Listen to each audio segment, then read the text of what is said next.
حضرت بہاؤالدین زکریہ ملتانی رحمۃ اللہ علیہ اور بابا فرید الدین گنج شکر رحمۃ اللہ علیہ ایک زمانے میں ہوئے۔ ملتان کا ایک شخص حضرت بہاؤالدین زکریہ ملتانی کے پاس مرید ہونے آیا۔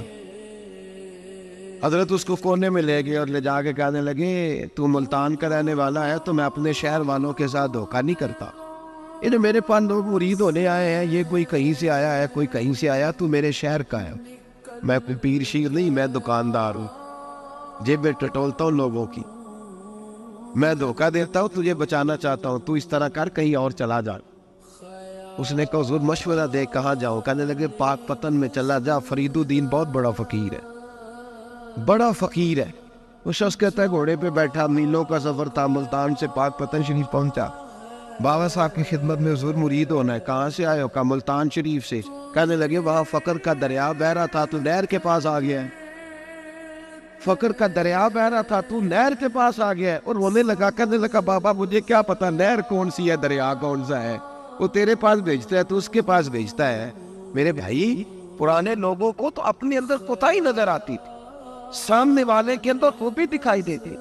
میں بن کے بیٹھ گیا ہوں کہ میں ہی صحیح ہوں، بس میں ہی صحیح ہوں، اپنے زاویہ نگاہ سے سوچتے ہو، اپنا ہم نے طرز خیال بنا لیا، سوچ کی صفائی، سوچ کی پاکیزگی۔ حضرت بابا فرید الدین گنج شکر رحمت اللہ تعالیٰ علیہ کی اماں کہتی ہیں جب میرا بیٹا پیدا ہونے والا تھا تو میں رب کی بارگاہ میں دعا کرتی تھی، اللہ اگر تو مجھے بیٹا دے تو اس طرح کا دینا بیٹا میرا ہو پر بندہ تیرا ہو، اے اللہ اگر بیٹا دینا تو اس طرح کا دینا، میرے اللہ اس طرح کی مجھے اولاد دینا کہ دودھ وہ میری چھاتی سے پیے پر شکر تیرا ادا کرے، اے اللہ اگر بیٹا دینا تو اس طرح کا دینا کہ قوت روٹی روزی وہ زمین پہ کھائے لیکن اسی زمین پر وہ تیرے دین کا سپاہی بھی بنے، وہ مجاہد فی سبیل اللہ بھی بنے۔ حضرت بابا صاحب کہتے ہیں مجھے شکر پسند تھی، اماں بڑے جتن کرتی ہے بیٹے کے لیے، بڑا کچھ کرتی ہے، اور بیٹے روٹی ٹائم پہ کھانا، اولاد کا کہتے ہیں مجھے شکر پسند تھی۔ میری اماں سردیوں کے ٹھنڈے موسم میں اٹھ کے میرے لیے پانی بھی گرم کرتی، مصلی بھی بچھاتی، اور پھر ایک پڑیا شکر کی بنا کے میرے مصلی کے نیچے بھی رکھتی، کہتی بیٹا نماز پڑھے تو اللہ شکر دیتا ہے۔ آپ فرماتے ہیں میں روز نماز کی 5 نمازوں کے وقت مصلی اٹھاتا تو پڑیا شکر کی ملتی، سکون اور مدرسے کے میں اپنے کلاس فیلوں کو بھی کہتا نماز پڑھو بڑی پیاری شکر ملتی ہے، کہتے میں روز شکر کھاتا۔ ایک سویرے فجر کی نماز میں اماں نے وضو تو کرایا، مصلی بھی بچھایا، پر دیہات کی وہ ساتھی بیوی جس کا سارا کام خلوص پر مبنی تھا، جو آکسفورڈ سے پڑھی ہوئی تو نہیں تھی لیکن آداب ممتا اسے سارے آتے تھے، جو کسی یونیورسٹی کی سند یافتہ تو نہیں تھی لیکن بیٹے کے ساتھ کس طرح کا رویہ اختیار کرنا ہے یہ سارا اسے پتا تھا، کہتے ہیں سادی اماں نے سارے کام کیے لیکن شکر رکھنا بھول گئی۔ بابا صاحب کہتے ہیں میں نماز پڑھنے لگا تو ماں نے یہ بھی بتایا تھا کہ نمازی کے آگے سے نہیں گزرتے، نمازی کے آگے نہیں ہوتے۔ اب اماں کہتی ہے میں مجبور ہوں، درس بھی میں نے دیا ہے، بھول گئی ہوں، اب شکر رکھنے جاؤں گی تو پردہ کھل جائے گا۔ ایک کونے میں لگ کے ماں روئی، بیٹے کی شفا کے لیے نہیں، بیٹے کی نوکری کے لیے نہیں، بیٹے کے اچھے مستقبل کے لیے نہیں، ماں روئی، آنسو بہے تو کہتی کیا ہے، اے اللہ میں اسے اپنے آگے جھکانے کو جتن تھوڑی کرتی تھی، تیرا بنانے کے جتن کرتی تھی، اے اللہ مہربانی فرما میری پردے داری کر، اگر راز کھل گیا تو میرا فرید نماز نہ چھوڑ جائے۔ بابا صاحب کہتے ہیں اماں تڑپتی رہی اور میں نے نماز پڑھ کے مصلی اٹھایا، پہلے پڑیا ہوتی تھی اب تو پورا دریا شکر کا بہ رہا ہے۔ فرماتے ہیں میں نے وہ اٹھائی شکر کھائی اور میں نے چیخ کے کہا اماں جلدی آ، آج بڑی لذیذ ہے، آج شکر کوئی انوکھی ہے، اور آج تو کمال شکر دی ہے میرے اللہ نے، ایک پڑیا کی جگہ پورا دریا بہ رہا ہے۔ بابا صاحب رحمت اللہ علیہ فرماتے ہیں میری اماں آئی اور میری اماں نے بازو کھولے تو ماں کی ممتا ہی بتاتی ہے کہ اللہ کی رحمت کس طرح کی ہوتی ہے۔ کہتے ہیں میں نے اماں کے سینے سے لگا تو اماں رو کے کہنے لگی بیٹے پہلے میں شکر دیتی تھی، آج شکر بنانے والے نے شکر عطا فرمائی ہے۔ ساری زندگی پیشانی سے سجدے کا نور نہیں گیا، ساری زندگی وہ لذت عبادت نہیں گئی، اس لیے کہ استاد نے ڈنڈے سے نمازی نہیں بنایا تھا، اس لیے کہ پیر صاحب نے یہ کہا کہ نمازی نہیں بنایا تھا کہ نماز پڑھو گے تو روٹی میں برکت ہو جائے گی، اس لیے کہ علامہ صاحب کا وہ بات سن کے ہم نمازی نہیں بنے تھے کہ اس نماز میں بتایا جاتا ہے کہ بیماریاں ختم ہو جائیں گی نماز پڑھنے سے۔ اماں نے رب سے جوڑنے کے لیے نمازی بنایا تھا،